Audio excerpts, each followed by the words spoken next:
Hi, welcome back to West Coast Geeks. I'm your host, Joaquin. How we doing, people? So today we're looking at the 8 modules that help build the foundation of Advanced Dungeons and Dragons. Starting off, number 1, B1, In Search of the Unknown by Mike Carr. So what made this adventure unique was that they didn't give you a description of what the monsters were, or in this case, the treasures. What they did was they gave you like wizard location, and then you read that, and then there'd be a monster and treasure location. So then you would go to the back of the book, and that means the very back, and you put a number down on your map, 165, whatever, and then you would assign a treasure there too.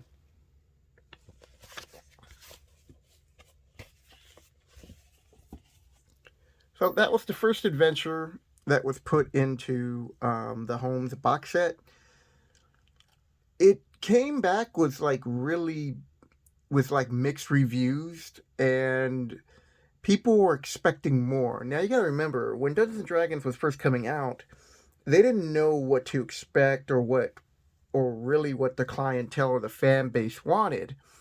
So when this module got rejected, it let them know that people didn't want these type of adventures. But the playability of these, I think people at the time people overlooked that you had an adventure that you could play and it would never be the same because you'd have different monsters, put in different reasons for going in there. It gave you an opportunity to see how a dungeon is really built and to build a theme around it. That's what it gave you, the opportunity. But most DMs like myself, who at the time when I was like 9, going on 10, didn't see it that way. I looked at that and I go, man, I don't want to do all this. I just want to buy something and play it.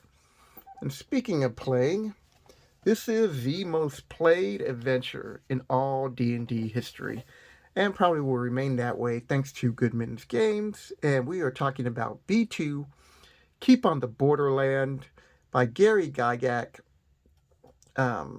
This became the go-to adventure for first, second box sets. More people have played this module than any other adventure.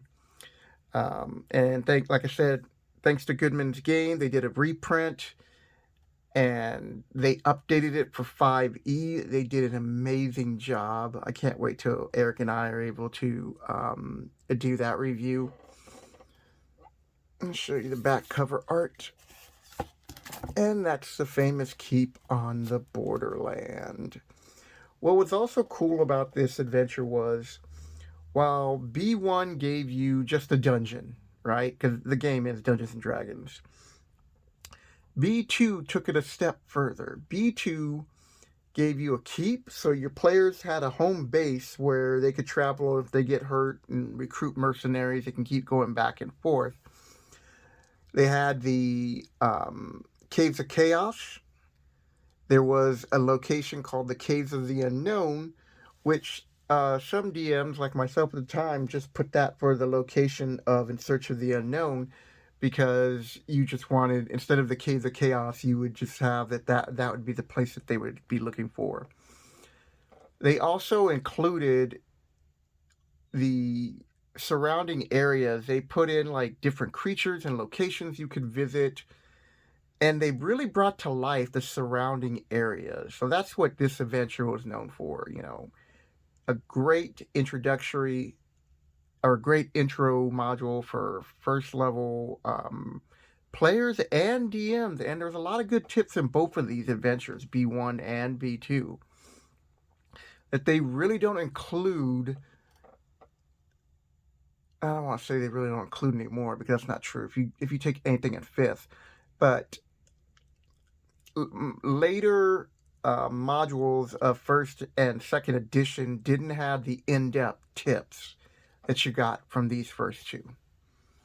Which brings us up to the first series, and which is also part of the first super campaign or mega campaign.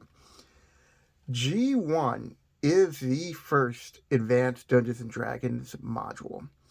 It's Steading of the Hill Giant King. So these were like tournament modules, and they decided to print these out. These are the ones that were really popular, and they didn't give a location.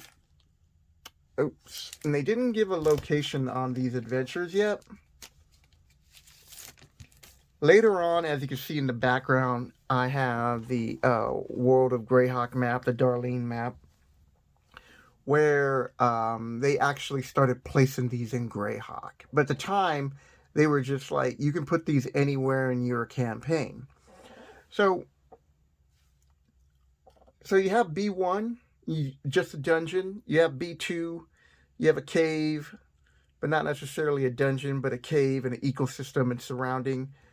G1 is your mid-level adventure where you've been given a mission to find out why all these giants are attacking, and more importantly, why these hill giants, who are mostly known for being low intelligence, how did this group of hill giants organize?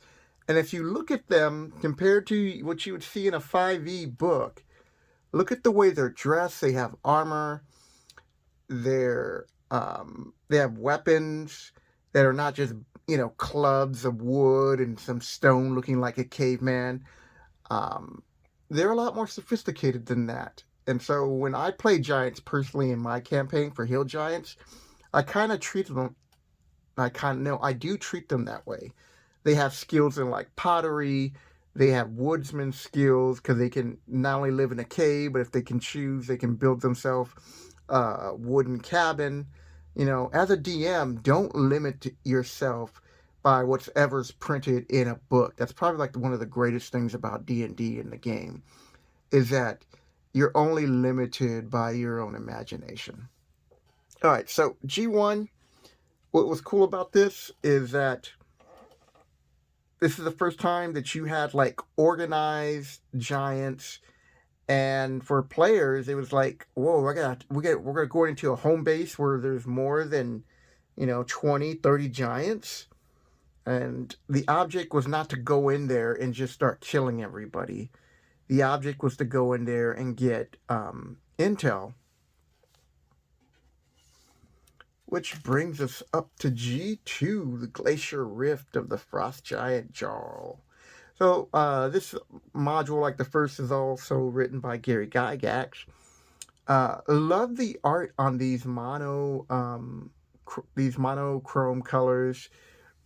I think they did a pretty good job. I've always enjoyed these. And then this is where they show the rift, which kind of helps you later on when you're looking in the map and you're looking how the adventure is.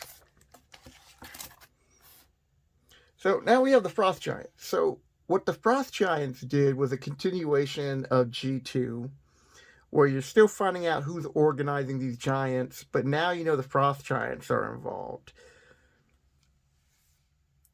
The best part, or one of the coolest things, no pun intended, is that you, as a DM and as players, got to experience the effects of weather.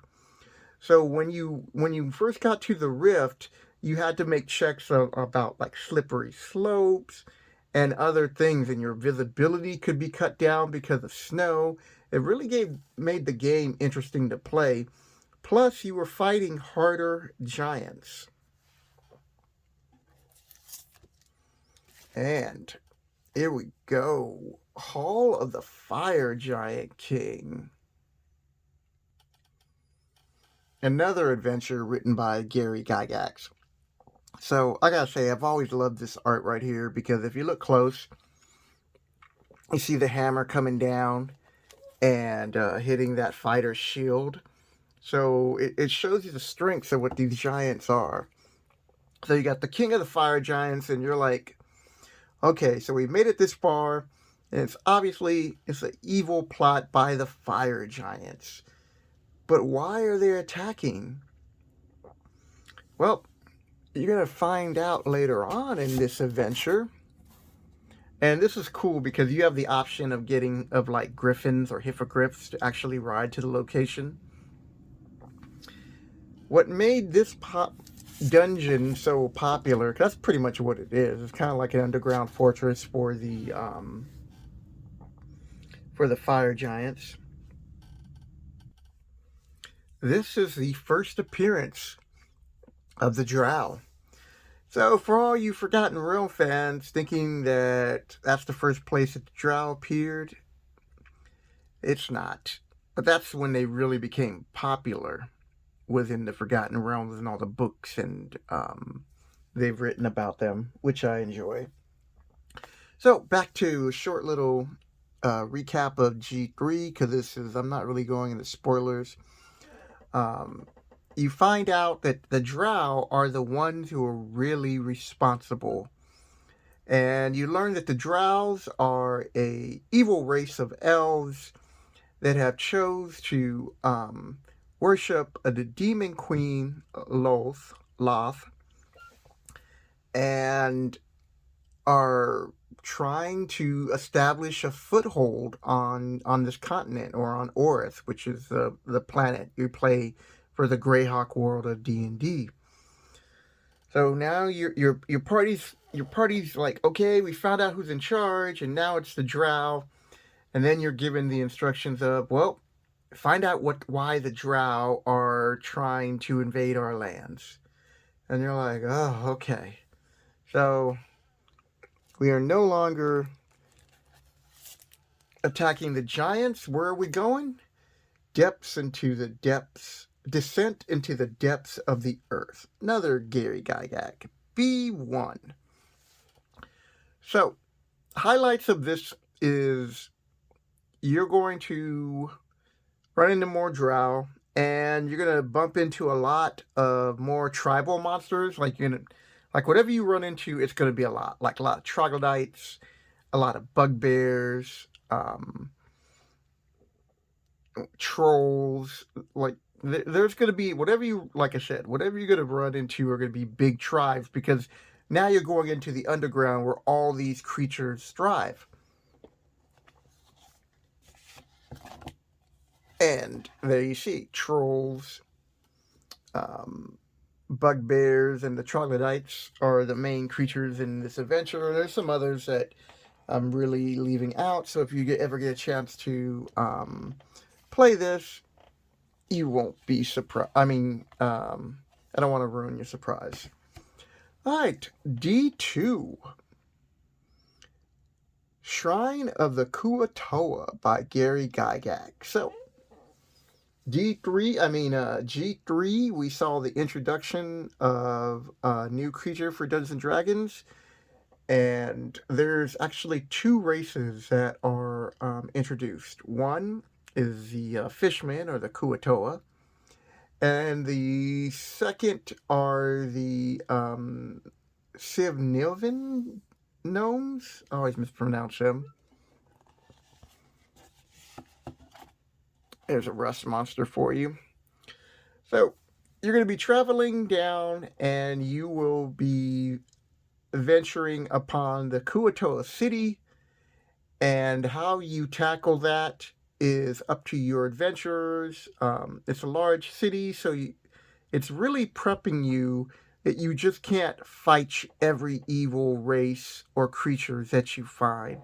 So this module is kind of a warm-up for that, kind of like, all right, you need to start being stealthy now, because you're going into enemy territory and there's not much help.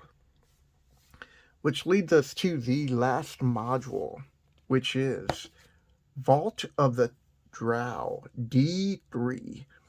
That's Loth. Probably not the best artwork of her, but I still like it for the time. But I do like the demon and the drow, like, the human sacrificing. Like, you're never going to see that kind of artwork again. Not like this.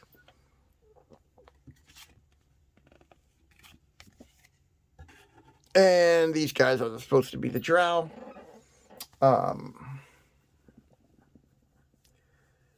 As you venture into the Underdark, or the Underrealm, You're going to finally make it to one of the drow cities, and you're going to learn about the politics of the drows, and you're going to learn that they are not all kumbaya, and there are different houses.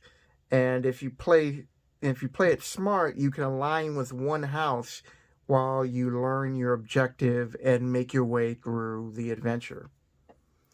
So that's it, people.